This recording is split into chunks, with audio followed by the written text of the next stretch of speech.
નમસ્કાર મિત્રો, સ્વાગત છે તમારું અમારી યુટ્યુબ ચેનલમાં। તો મિત્રો, આદિજાતિ વિભાગ હસ્તકની જે આદર્શ નિવાસી શાળાઓ છે તો તે શાળામાં ધોરણ 9માં પ્રવેશ મેળવવા માટેની પ્રવેશ પ્રક્રિયા શરૂ કરી દેવામાં આવી છે। તો પ્રવેશ પ્રક્રિયા વિશે આપણે તમામ માહિતી એક જ વિડીયોમાં મેળવી લઈશું, પરંતુ તે પહેલા વિડીયો ગમે તો લાઈક અને શેર કરી દેજો। ચેનલમાં નવા હોય તો ચેનલને સબસ્ક્રાઇબ કરી દેજો। તો ચાલો મિત્રો, વિડીયોની શરૂઆત કરીએ।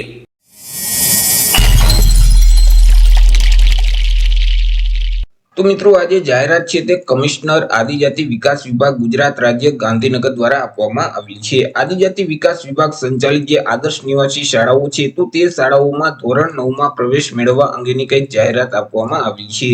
વિગતવાર માહિતી મેળવીએ તો કે અનુસૂચિત જનજાતિના વિદ્યાર્થીઓને ગુણવત્તાપૂર્ણ શિક્ષણ મળી રહે તે હેતુથી રાજ્ય સરકાર દ્વારા રહેઠાણની સુવિધા સાથે આદર્શ નિવાસી શાળાઓની યોજના છે તે વર્ષ 1986-87 થી અમલમાં મૂકવામાં આવેલી છે કે જેમાં વિદ્યાર્થીઓને વિનામૂલ્યે રહેવા, જમવા, ગણવેશ અને શિક્ષણની સુવિધા આપવામાં આવી છે।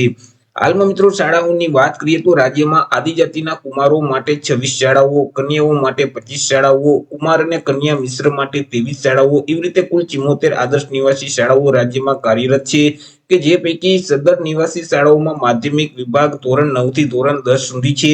તેમાંથી મિત્રો 32 જે નિવાસી શાળાઓ છે તેમાં ધોરણ 11 અને ધોરણ 12 વિજ્ઞાન પ્રવાહના વર્ગો પણ ચાલે છે। એ મિત્રો, તમે શાળાનું લિસ્ટ છે તે જોઈ શકો છો। અનુસૂચિત જનજાતિના જે કુમારો માટે આદર્શ નિવાસી શાળાઓ છે માધ્યમિક કક્ષાની ધોરણ 9 થી ધોરણ 10 તે 26 છે, કન્યાઓ માટે 25 શાળાઓ છે। તે સિવાય મિત્રો, અહીં મિશ્ર છે, કન્યા અને કુમાર બંનેની મિશ્ર જે આદિજાતિ નિવાસી શાળાઓ છે ધોરણ 9 થી ધોરણ 10 સુધી તેમાં મિત્રો 23 શાળાઓ આવેલી છે। વિજ્ઞાન પ્રવાહની વાત કરીએ તો તેમાં કુમારો માટે 19 શાળા અને કન્યાઓ માટે 14 શાળાઓ આવેલી છે। શાળાનું લિસ્ટ છે તે તમે અહીં જોઈ શકો છો। મિત્રો, આજે આદર્શ નિવાસી શાળામાં પ્રવેશ મેળવવા અંગેની આપણે વાત કરીએ તો આગામી શૈક્ષણિક વર્ષ 2025-26 માટે આદિજાતિ વિકાસ વિભાગ હસ્તકની જે આદર્શ નિવાસી શાળાઓ છે તેમાં ધોરણ 9માં પ્રવેશ મેળવવા માટે વિદ્યાર્થીઓએ મુખ્યમંત્રી જ્ઞાન સાધના મેરિટ સ્કોલરશીપની જે યોજનાની પરીક્ષા છે તે પરીક્ષા આપવાની રહેશે અને આ પરીક્ષા છે તે રાજ્ય પરીક્ષા બોર્ડ ગાંધીનગર દ્વારા લેવામાં આવશે। મિત્રો, આગામી 12 એપ્રિલ 2025 અને શનિવારના રોજ આ પરીક્ષાનું આયોજન છે તે રાજ્ય પરીક્ષા બોર્ડ દ્વારા કરવામાં આવનાર છે। જો તમારે આ પરીક્ષા આપવી હોય એટલે કે આદર્શ નિવાસી શાળામાં જો તમારે પ્રવેશ મેળવવો હોય તો તેના માટે તમારે ઓનલાઈન અરજી ફોર્મ છે તે ભરવાનું રહેશે। ઓનલાઈન અરજી ફોર્મ આજથી શરૂ કરી દેવામાં આવશે એટલે કે 27 માર્ચ 2025 બપોરના 12 વાગે અરજી ફોર્મ શરૂ થશે અને 7 એપ્રિલ 2025 રાત્રિના 11 વાગ્યા સુધી તમારે ઓનલાઈન અરજી ફોર્મ ભરી દેવાનું રહેશે। મિત્રો, અહીં સરકારી શાળામાં અભ્યાસ કરતા વિદ્યાર્થીઓ છે, અનુદાનિત શાળાઓ તેમજ આશ્રમ શાળામાં અભ્યાસ કરતા જે વિદ્યાર્થીઓ છે તો તે વિદ્યાર્થીઓએ શાળાનું જે પોર્ટલ છે એટલે કે www.schoolattendancegujarat.in નામનું જે પોર્ટલ છે તે પોર્ટલ મારફતે ઓનલાઈન અરજી ફોર્મ ભરવાનું રહેશે। એ મિત્રો, વિદ્યાર્થી જાતે અરજી ફોર્મ નહીં ભરી શકે, શાળામાંથી જ અરજી ફોર્મ ભરી દેવામાં આવશે।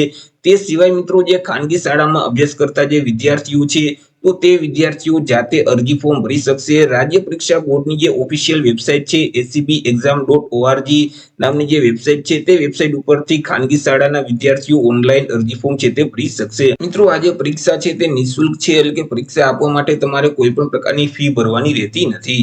મિત્રો, પરીક્ષા આપવા માટેની જે હોલ ટિકિટ છે તે તમે રાજ્ય પરીક્ષા બોર્ડની જે વેબસાઇટ છે અથવા તો જે શાળાનું એટેન્ડન્સનું પોર્ટલ છે તે પોર્ટલ ઉપરથી તમે હોલ ટિકિટ છે તે ડાઉનલોડ કરી શકશો।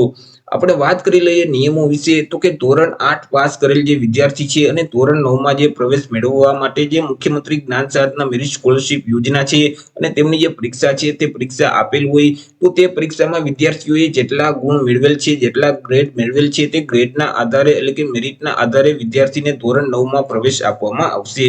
એ મિત્રો, અનુસૂચિત જનજાતિના વિદ્યાર્થી, અનુસૂચિત જાતિના જે વિદ્યાર્થી છે તો તે વિદ્યાર્થી માટે કોઈ પણ પ્રકારની વાર્ષિક આવક મર્યાદા લાગુ પડતી નથી। તે સિવાય મિત્રો, સામાજિક અને શૈક્ષણિક રીતે પછાત વર્ગના જે વિદ્યાર્થીઓ છે, આર્થિક રીતે પછાત વર્ગના જે વિદ્યાર્થીઓ છે તો તે વિદ્યાર્થીઓના વાલીની વાર્ષિક આવક છે તે રાજ્ય સરકાર શ્રી દ્વારા વખત નક્કી કરવામાં આવે તે મુજબની હોવી જોઈએ।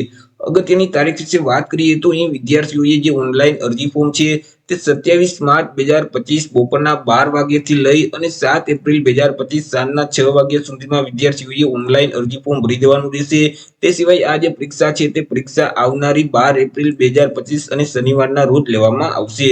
પરીક્ષાનું જે પરિણામની તારીખ છે તે મિત્રો અહીં રાજ્ય પરીક્ષા બોર્ડની વેબસાઇટ અથવા તો શાળાનું એટેન્ડન્સનું પોર્ટલ છે તે પોર્ટલ ઉપર પરીક્ષાના પરિણામની તારીખ છે તે જાહેર કરવામાં આવશે અને પરીક્ષાનું પરિણામ છે તે પણ તે જ વેબસાઇટ ઉપર જાહેર કરવામાં આવશે. તો આવી રીતે મિત્રો આદિજાતિ વિભાગ હસ્તકની જે આદર્શ નિવાસી શાળાઓ છે તો તેમાં ધોરણ 9 માં પ્રવેશ મેળવવા માટેની પ્રવેશ પ્રક્રિયા શરૂ કરી દેવામાં આવેલી છે. તો આશા રાખું છું વિડીયો પસંદ પડ્યો હશે. વિડીયો પસંદ પડ્યો તો લાઈક અને શેર કરી દેજો. ચેનલમાં નવા હો તો ચેનલને સબસ્ક્રાઇબ કરી દેજો. ફરી મળીશું એક નવા ટોપિક સાથે એક નવા વિડીયોમાં. ત્યાં સુધી જય હિન્દ, વંદે માતરમ.